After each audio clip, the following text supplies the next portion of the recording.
আসসালামু আলাইকুম। আজকে আমরা ফার্মে আমাদের পেছন পাশ দিয়ে পাখি ঢোকে, ওই পাখিগুলোকে বন্ধ করার জন্য আমরা মই দিয়ে জাল দেব। ঠিক বেড়া যত দূর আছে এই 2.5 থেকে 3 ইঞ্চি যেটুক ফাঁক, ওই ফাঁক দিয়ে আমাদের পাখি এখানে ঢোকার কারণে আমাদের ভেতরে মুরগিগুলোর সমস্যা করে। আমরা সে কারণে এখানে একটু ব্যবস্থা করে দেব। আমাদের সুনীল দাদা চড়তেছে, এখন এটি বন্ধ করার জন্য এই নেট জাল নিচে দেওয়া আছে, তারপরেও কাজ হচ্ছে না। এখন ওটি টিনের যে কাঠটি সাথে দেওয়া আছে ওটির সাথে বেঁধে দেবে। আশা করি এভাবে বেঁধে দিলে আর ঢুকবে না পাখি।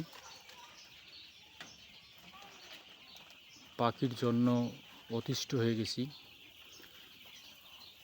সেকেন্ডে সেকেন্ডে পাখি ঢোকে এমন মনে হয়। ঘর থেকে বাইরে হলে পাখি ঢোকে, বাচ্চাগুলোকে বিরক্ত করে।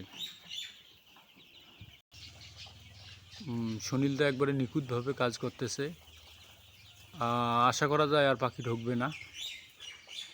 আসলে পাখি আমাদের যা ডিস্টার্ব করতেছে তা বলার মতো না। এই সাইটে আপনারা দেখতেছেন আমি কিন্তু পলিথিন দিয়ে রাখছি, তারপরও কোনো কাজ হয় না। পলিথিন সরাই দিয়ে পাখি ঢোকে ভেতরে। আজকে আমরা এটি সুন্দরভাবে দিয়ে দেব, যাতে করে আর ভেতরে পাখি না ঢুকতে পারে। এই ছিল আজকের। আপনারা সাথে থাকুন, পরবর্তী আমি আবারও ভিডিও ছাড়ব। ধন্যবাদ সবাইকে। আসসালামু আলাইকুম।